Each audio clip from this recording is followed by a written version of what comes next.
Neo skin ఇక్కడ అన్ని రకాల స్కిన్, హెయిర్ మరియు లేజర్ ట్రీట్మెంట్ లభిస్తాయి. మీ అపాయింట్మెంట్ కోసం వెంటనే కాల్ చేయండి. యుద్ధం ప్రభావం ప్రపంచవ్యాప్తంగా ఎలా పడుతుంది? ఆర్థిక సంక్షోభం తప్పదనేటువంటి సంకేతాలు నేరుగా ప్రధాని నరేంద్ర మోడీ ఇచ్చినటువంటి స్టేట్మెంట్. వీటన్నిటి నేపథ్యంలో ప్రపంచవ్యాప్తంగా మరోసారి ద్రవ్యోల్బణం లేదా ఆర్థిక మాంద్యం ఈ దిశగా ప్రపంచం అడుగు వేస్తుంది అనేటువంటి సంకేతాలు వస్తున్నాయి. మార్కెట్లపైన ఉండేటువంటి ప్రభావం కంటే సామాన్య ప్రజలు కూడా దీనికి ఎఫెక్ట్ అయ్యేటువంటి అవకాశం ఎక్కువగా ఉందంటున్నారు. బ్యాంకింగ్ రంగ నిపుణులు దీని గురించి ఏం చెప్తున్నారు? ముఖ్యంగా ఎస్బీఐ సింగపూర్ ఆపరేషన్స్కి సంబంధించి chief operating officer Phani Srinivas గారు మనతో పాటు సింగపూర్ నుంచి లైవ్లో జాయిన్ అయ్యారు. అక్కడ పరిస్థితులు ఏంటి, ప్రపంచవ్యాప్తంగా ఈ యుద్ధ ప్రభావం ఎలా ఉంది తెలుసుకునే ప్రయత్నం చేద్దాం. ఫణి శ్రీనివాస్ గారు నమస్తే అండి. నమస్తే అండి. సార్, మొత్తం అసలు యుద్ధం ఆగిందా లేదా అనే సందేహం ఒకవైపు, కానీ ఇండియాలో అయితే ముఖ్యంగా హైదరాబాద్లో అయితే ఈ పెట్రోల్కి సంబంధించిన షార్టేజీ, జనం రోడ్డు మీదకి వస్తున్నటువంటి విధానం ఇవన్నీ చూసి అందరూ ఆందోళన చెందుతున్నారు. మళ్ళీ ఒక ఆర్థిక సంక్షోభానికి ప్రపంచం రెడీ అవ్వాలి, దానికి తగ్గట్టుగా ఇండియా కూడా తప్పదు అనేటువంటి వార్నింగ్స్ వస్తున్నాయి. ఏంటి సార్ యుద్ధం తర్వాత పరిణామాలు, ఇప్పుడున్నటువంటి ప్రజెంట్ సిచ్యువేషన్ ఏం చెప్తారు మీరు ఆర్థిక రంగ నిపుణులుగా? అంటే ఇప్పుడున్న ప్రజెంట్ సిచ్యుయేషన్ వరకు మనం చూసుకుంటే అండి, మనం ఇటువంటి సిచ్యుయేషన్లు ఇదివరకు అయితే చాలా వరకు వచ్చి కానీ ఇప్పుడు ఎలా ఉంటుంది అంటే, ఇప్పుడు సపోజ్ మనం అదే మీరు చెప్పినట్టు హైదరాబాద్ లో పెట్రోల్ డెఫిషియన్సీ కానీ ఆ రేట్ పెరగడం కానీ మనం కోవిడ్ టైంలో చూసాం. అంటే కోవిడ్ అయిన 4 సంవత్సరాలు కూడా అవ్వలేదు కాబట్టి అందరికీ బాగా గుర్తు వచ్చే అంశం ఏంటంటే, సామాన్లు కొనుక్కుని ఇంట్లో స్టాక్ పెట్టుకోవడము, స్టాక్ బఫర్ పెట్టుకోవడము. చాలా పేపర్లు అవ్వచ్చు, లేదంటే నోటిఫికేషన్స్ ఫ్రమ్ గవర్నమెంట్ అవ్వచ్చు, లేదంటే సోషల్ మీడియా అవ్వచ్చు. పెట్రోల్ కొరత లేదు and what are the news is coming still. Might be మీరు చెప్పినట్టు ఏంటంటే, ఒక యుద్ధం జరుగుతుంది. ఒక యుద్ధం జరుగుతున్నప్పుడు రేపు ఏమవుతుందో ఎవరికీ తెలియదు కాబట్టి అంతా కూడా అతి జాగ్రత్తగా ముందు కొనుక్కుని పెట్టే ప్రయత్నం వలన తాత్కాలికంగా డిమాండ్ అండ్ సప్లైలో ప్రాబ్లం వచ్చి వాట్ ఆర్ ది ఇన్సిడెంట్స్ మనం చూస్తూనే ఉన్నాము. అటువంటి ఇన్సిడెంట్లు అన్ని కూడా అదే ఆల్వేస్ పాసిబుల్ అండి. దాన్ని మనం ఏం చేయలేం. ఎందుకంటే అంటే సామాజిక ప్రజలకు మనం చెప్తూ ఉన్నా సరే కొన్నిసార్లు అర్థం అవుతాయి, కొన్నిసార్లు అర్థం అవ్వు, కొన్నిసార్లు అతి జాగ్రత్త, కొన్నిసార్లు జాగ్రత్త అవ్వచ్చు. లేదు అంటే మీరు చెప్పినట్టు ఆల్వేస్ ఏంటంటే అదే ఇన్ ది సేమ్ సిచ్యుయేషన్ రేట్లు పెరుగుతూ ఉంటాయి, ముందు జాగ్రత్త పడ్డవచ్చు. ఇటువంటివన్నీ సామాన్యంగా వస్తూనే ఉంటాయి కాబట్టి ఈ సమస్యలు మనిషి ఇదితో ముందుకు వెళ్లాల్సిందే, పోరాటం చేయాల్సిందే అంటారు. నో ఆల్టర్నేటివ్ అండి. ఎందుకంటే కొన్ని సమస్యలు మనం చూస్తూ ఉంటాము. ఆ సమస్యల వల్ల వచ్చే ఉప సమస్యలు, చిన్న చిన్న సమస్యలు ఏమైతే ఉన్నాయో అవన్నీ కూడా వచ్చే అవకాశం ఉంది అని భావించి కొంతమంది పరిగెడుతూ ఉంటారు, ఆ వెనక కొంతమంది పరిగెడుతూ ఉంటారు, ఆ వెనక కొంతమంది పరిగెడుతూ ఉంటారు. మొత్తంగా ఇంబ్యాలెన్స్ అవ్వచ్చు. అటువంటి సిచ్యువేషన్ మనం చూస్తూ ఉన్నాం. కానీ ప్రస్తుతానికి ఇమీడియట్ గా వచ్చి పెద్ద ఉపద్రవం వచ్చేలా కనబట్టలేదండి. బట్ మీకు ఎలా ఉంది సార్ అక్కడ సిచ్యువేషన్ ఎలా ఉంది సార్? సింగపూర్ లో ఎలా ఉంది సిచ్యువేషన్? సింగపూర్ లో సామాన్యంగా ఉందండి. సింగపూర్ లో పెద్ద చేంజ్ ఏమీ కనబట్టలేదు.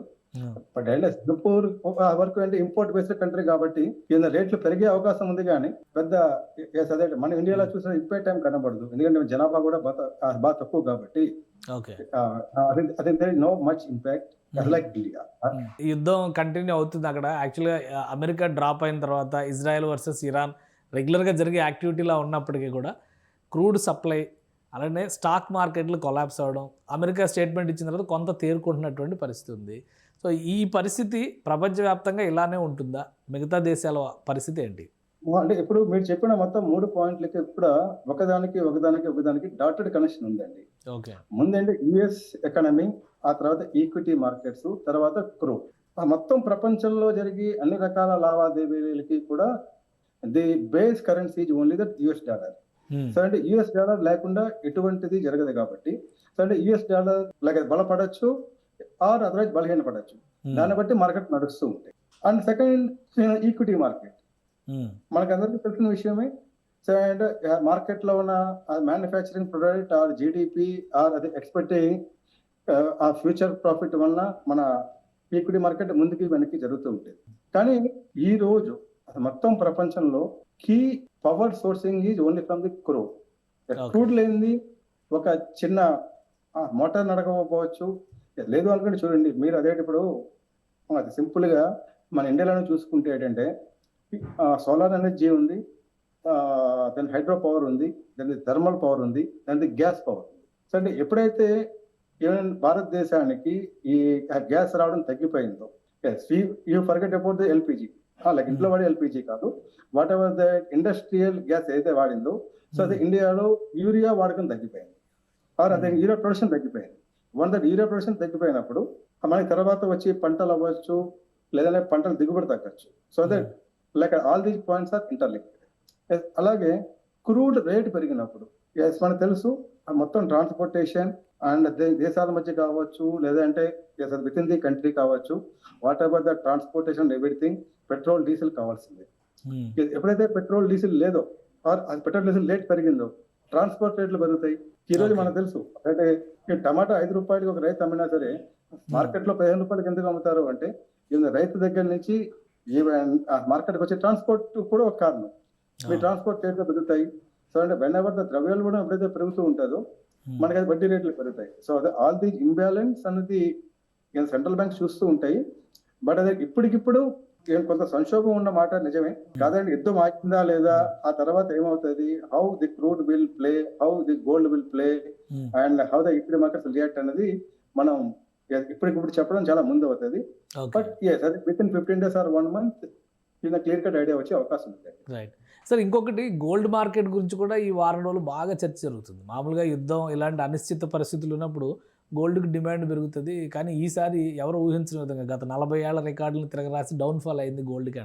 ఏంటి స్పెసిఫిక్ రీజన్స్ ఏమన్నా ఉన్నాయా? కానీ మనకందరికీ తెలిసిన విషయం, బంగారం అన్నది సురక్షితమైన పెట్టుబడి. బంగారం ఉంటే ఈక్వల్ టు క్యాష్. ఎప్పుడు కావాలంటే మీరు వెళ్ళి అప్పుడు అమ్ముకుంటారు. ఆ తర్వాత బంగారం ఆల్వేస్ అంటే ఇన్ఫ్లేషన్ మించి పెరుగుతూ ఉంటుంది.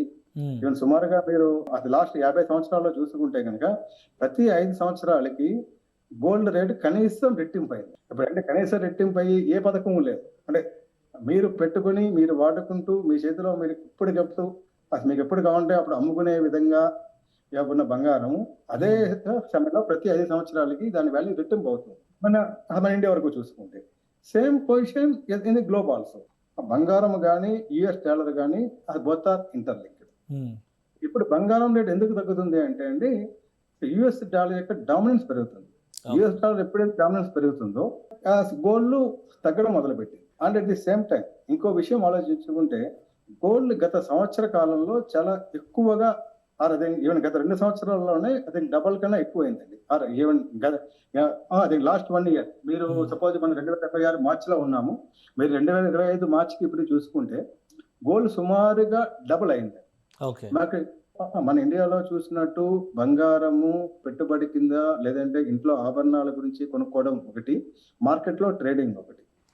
ఎప్పుడైతే ట్రేడర్స్ ఇన్వెస్టర్స్ బంగారం రేటు పెరుగుతుంది అని బంగారం కొన్నారో ఆ తర్వాత బంగారం రేటు బాగా పెరిగినప్పుడు వాళ్ళు హై లెవెల్లో అమ్మేసి they will go to the other asset class. బంగారం అనేది ఒక అసెట్ క్లాస్, ఈక్విటీ ఒక asset class, debt is like one asset class. మనదే అమెరికాలో బాండ్ మీద వచ్చి వడ్డీ రేటు పెరుగుతుంది కాబట్టి చాలా మంది గోల్డ్ లో ప్రాఫిట్ బుక్ చేసుకుని they are shifting to that US bonds. అందువలన ఈ ఉంది కానీ ఈ అనిశ్చితి కొంచెం తగ్గింది ఉంది. కానీ ఎప్పుడు కూడా యుద్ధము వస్తే బంగారం పెరగాలని లేదు. ఆల్వేస్ జియో పొలిటికల్ అన్సర్టనిటీ, ఎప్పుడైతే అనిశ్చిత పరిస్థితులు ఉంటాయో అప్పుడు బంగారం రేట్ పెరుగుతూ ఉంటుంది. కానీ ఈసారి అంటే డాలర్ వాల్యూ బాగా పెరుగుతుంది కాబట్టి బంగారం రేటు కొంచెం తగ్గింది. సార్, బ్యాంకింగ్ సెక్టర్ పైన ఎలాంటి ప్రభావం ఉండొచ్చు? చాలామంది ఇంట్రెస్ట్ రేట్లు పెరుగుతాయి, మీకు ఇంకా ఎఫోర్డబిలిటీ అంటే క్రెడిట్ తీసుకునేటువంటి లెవెల్స్ కూడా పడిపోతాయి, ఇట్లాంటి భయాలన్నీ చెప్తున్నారు. నిజంగా అలాంటి ప్రభావం ఉంటుందా? అంటే ప్రస్తుతానికి పొజిషన్ చూస్తూ ఉంటే అదేనండి, మీకు ఇందాక కూడా చెప్పాను, ఇప్పుడైనా ప్రస్తుతం పొజిషన్ సెటిల్ అవ్వడానికి ఇంకా 1-2 months పడుతుంది. ఎనీథింగ్ అదే యుద్ధం స్టార్ట్ అయ్యి సుమారుగా 1 month అయ్యింది. అది విత్ ఇన్ 1 month మనం ఏం జరుగుతుంది అనేది మనం ప్రెడిక్ట్ చేయలేము. ప్రస్తుతం ఉన్న పరిస్థితి ఏంటంటే బికాజ్ ఆఫ్ ది అన్సర్టనిటీ ఈ వడ్డీ రేట్లు పెరగడం మొదలు పెట్టినాయండి. ఆ వడ్డీ రేట్లు ఎందుకు పెరుగుతున్నాయి? ఆల్వేస్ అంటే క్రూడ్ రేట్ బాగా పెరిగిపోయింది కాబట్టి ఇన్ఫ్లేషన్ రేట్ పెరుగుతుంది. సో అంటే వన్స్ ఇన్ఫ్లేషన్ రేట్ ఎప్పుడైతే పెరుగుతుందో ఆల్ సెంట్రల్ బ్యాంక్స్ వాళ్ళు వాళ్ళ పాలసీ రేట్లు పెంచుతారు. ఎందుకంటే పాలసీ మనకి ఎప్పుడైతే ఇన్ఫ్లేషన్ తక్కువ ఉంటుందో అప్పుడు పాలసీ రేట్లు తక్కువగా ఉంటాయి. అండ్ ఎప్పుడైతే inflation was going beyond control policy అది సెంట్రల్ బ్యాంక్ వడ్డీ రేట్లు పెరుగుతూ ఉంటాయి. ఎప్పుడైతే వడ్డీ రేట్లు పెరుగుతాయో ఆటోమేటిక్ గా అన్ని రకాల వడ్డీ రేట్లు పెరుగుతాయి. వడ్డీ రేట్లు పెరిగినప్పుడు బ్యాంకుకి లాభమా నష్టమా అనేది వేరే సంగతి. కొంతమంది కస్టమర్లకి తక్కువ వడ్డీకి అది అప్పులు వచ్చే అవకాశం ఉండదండి. త్వరగా అయితే ఖచ్చితంగా. బ్యాంక్ వరకు బ్యాంకులు చేసే పని ఒకటండి. బ్యాంకులు చేసే అదే they will take a deposit and I think they will give a loan. Always banks will ensure the margin. అంటే వడ్డీ రేట్లు పెరగడం వల్ల, వడ్డీ రేట్లు తగ్గడం వల్ల బ్యాంకుకి వచ్చి లాభ నష్టాలు ఎక్కువ ఉండవు. కానీ మీరు చెప్పిన సామాన్య ప్రజలకి అప్పు పుట్టదా అంటే అప్పు పుడుతుంది. అదే వడ్డీ రేట్లు పెరిగినప్పుడు ఎంతమంది తీసుకుంటారు, ఎంత ఎఫర్టబిలిటీ అనేది ఆలోచించవలసిన విషయం. ఇప్పుడు చాలా మంది కూడా అసలు తీసుకోవాలా వద్దా, లోన్ ఏదన్నా ఒక లోన్ తీసుకోవాలా వద్దా అనే ఒక మీమాంసలోకి వెళ్ళిపోతారు. అండ్ నిజంగా అలాంటి పరిస్థితి ఉందా? లోన్ తీసుకోవచ్చా ఇప్పుడున్న పరిస్థితిలో? పర్సనల్ లోన్ కానీ, కార్ లోన్ కానీ, హోమ్ లోన్ కానీ రిక్వైర్మెంట్స్ని బట్టి తీసుకోవచ్చా? చూడండి, ఇప్పుడు నాకు కారు అవసరం ఉంది అంటే నేను ఎంత వడ్డీ పెట్టినా తీసుకుంటాను. నాకు car only for my social status, నా ఇంటి ముందు కారు కావాలి కాబట్టి నేను కారు కొనుక్కుంటాను, నా దగ్గర డబ్బులు లేవు అంటే వాడు కారు ఇప్పుడు కొనుక్కున్నా ఒకటే, వడ్డీ రేటు తక్కువ ఉన్నప్పుడు కొనుక్కున్నా ఒకటే. రిక్వైర్మెంట్ బట్టి డెసిషన్ తీసుకోవాలి. అంతే. ఇదంతా అంటే వ్యక్తిగతంగా వాళ్ళ వినియోగాన్ని బట్టి పర్సనల్ వరకు వచ్చినప్పుడు తప్పదు, ఎంత వడ్డీ అయినా తీసుకుంటారు. లేదు నేను అదే పర్సనల్ లోన్ తీసుకుని నేను షేర్ మార్కెట్ లో పెట్టి నేను డబ్బులు సంపాదిస్తాను అన్నారు అనుకోండి, అది వచ్చే అవకాశం ఉండొచ్చు, వచ్చే అవకాశం ఉండకపోవచ్చు. సో అంటే అటువంటి సంగతులు అనేది అంటే వాళ్ళ వ్యక్తిగత నిర్ణయాలు, కానీ బ్యాంకింగ్ వరకు ఏముండదు. అదే వడ్డీ రేట్లు పెరుగుతాయి. మీరు చెప్పినట్టు వడ్డీ రేట్లు పెరగడం వల్ల ఏంటంటే హోమ్ లోన్ సంబంధించి వడ్డీ పెరగడం వల్ల హోమ్ లోన్ ఇన్స్టాల్మెంట్ కొంచెం భారం కావచ్చు. ఐ థింక్ దానివల్ల ఏముందంటే ఇండ్లు రుణాలు ఎలా తగ్గుతాయి, ఇంటి రుణాలు తీసుకుంటారా, కొత్త ఇల్లు కొంటారా, ఇంటి రేట్లు తగ్గుతాయి అనేది ఒక విషయం ఆలోచించాల్సిన విషయం. కానీ సామాన్య లోన్ల వరకు పెద్ద ఇబ్బంది కానీ ఇంకోటి, అసలు లాస్ట్ టైం కూడా 2008లో రెసిషన్ అని ప్రపంచం అంతా ఒక ఇబ్బంది పడుతుందని, కానీ ఇండియాలో మాత్రం అంత ఎక్కువ ప్రభావం లేకుండానే మనం ఎస్కేప్ కాగలిగాం అని చెప్పి అన్నారు. ఇప్పుడు ఇది రెసిషన్కి దారి తీస్తే నిరుద్యోగం కానీ, ఇప్పుడు అనుకున్నట్టుగా ఈ వడ్డీ రేట్లు, ఈ సమస్యలు ఎలాగో ఉంటే ధరల పెరుగుదల ఇవన్నీ వస్తాయి, వాటికి తోడు ఉద్యోగాలు పోవడము, లేదా అన్ఎంప్లాయ్మెంట్ పెరిగేటువంటి క్రమంలో కంపెనీలు మూతపడము, అవుట్ సోర్సింగ్ జాబ్స్ ప్రధానంగా వివిధ దేశాల నుంచి మనకు వచ్చేటువంటి ఆపర్చునిటీస్ తగ్గిపోతాయి అనేటువంటి ఒక ప్రచారం ఉంది. ఇది నిజమేనా? ఇక్కడ రెసిషన్ 2008 మనము భారతదేశం ఎందుకు ఇంపాక్ట్ కాలేదు అంటే, భారతదేశంలో ఉన్న రూల్స్ అండ్ రెగ్యులేషన్స్ బాగా గట్టిగా ఉంటాయండి. Whenever I think you're comparing with any other bank. So అంటే ఆ సేఫ్టీ వరకు ఇండియాలో అది రెసిషన్ రావడం కానీ, ఆర్థిక మాంద్యం రావడం బాగా తక్కువ. అట్ ది సేమ్ టైం ఇండియాలో ఉన్న జనాభా పరంగా, ఇండియాలో ఉన్న ఖర్చుల పరంగా ఎనీ అవుట్ సోర్సింగ్ జాబ్ అనేది బాగా తక్కువ ఖర్చుకే ఇండియాలో దొరుకుతుంది. సో అంటే what ever the global companies ఏదైతే ఉన్నాయో, సింగపూర్లో ఎంత డబ్బులకి స్టాఫ్ వస్తారు, ఇండియాలో ఎంత డబ్బులకి వస్తారు అన్నది చాలా తెలిసిన విషయం. ఇంపాక్ట్ ఉండొచ్చు, కానీ జాబులు పోతాయి, ఆర్థిక మాధ్యమం వస్తుంది, ఇండియా రష్యన్లోకి వెళ్ళిపోతుంది అన్నది లేదు. మీరు చెప్పినట్టు ఏంటంటే క్రూడ్ ఇప్పుడు 110 మధ్యలో ఉంది, 150, 200 టచ్ అయ్యి అక్కడ కంటిన్యూస్గా 2-3 నెలలు ఉంటే ఇటువంటి విషయాలన్నీ కూడా ఖచ్చితంగా ఆలోచించాలండి. కానీ అదే మనం ఈ రోజే లేదు క్రూడ్ 150-200 అవ్వచ్చు అని హైపోథెటికల్గా ఆలోచించాల్సిన అవసరం లేదు. ఎందుకంటే యుద్ధం ఆగిందా, ఆగలేదా, ఇంకా ముందుకెళ్తుందా అని కూడా మనకు తెలియదు కాబట్టి. Right. Thank you Phani Srinivas గారు అనాలిసిస్ అందించినందుకు. ఇది భారతదేశం పైన పడేటువంటి ప్రభావం ఒక మోస్తరుగా తక్కువగా ఉండొచ్చు. అలానే యుద్ధం కొనసాగకుండా కనుక ఆగిపోతే ఈ ప్రభావం రాను తగ్గుతూ ఉండేటువంటి ఛాన్సెస్ ఉంటాయి. ప్రపంచవ్యాప్తంగా జరుగుతున్నటువంటి పరిణామాలు, ప్రపంచ ఆర్థిక వ్యవస్థ పైన ఉండేటువంటి భారం, ఇవన్నీ కూడా భారతదేశం పైన కూడా రిఫ్లెక్ట్ అవుతాయి. కాబట్టి ఆందోళన ఎక్కువ పెంచుకోకుండా ఉన్నంతలో జాగ్రత్తగా ఉండడం కోసం ప్రయత్నించడం. యుద్ధం త్వరగా ఆగిపోతే కనుక చమురు సమస్య దగ్గర నుంచి ప్రతి ఒక్క సమస్యకి వరుసగా పరిష్కారాలు దొరుకుతాయని ఫణి శ్రీనివాస్ గారు విశ్లేషిస్తున్నారు. ఇది స్పెషల్ డిస్కషన్. Keep watching.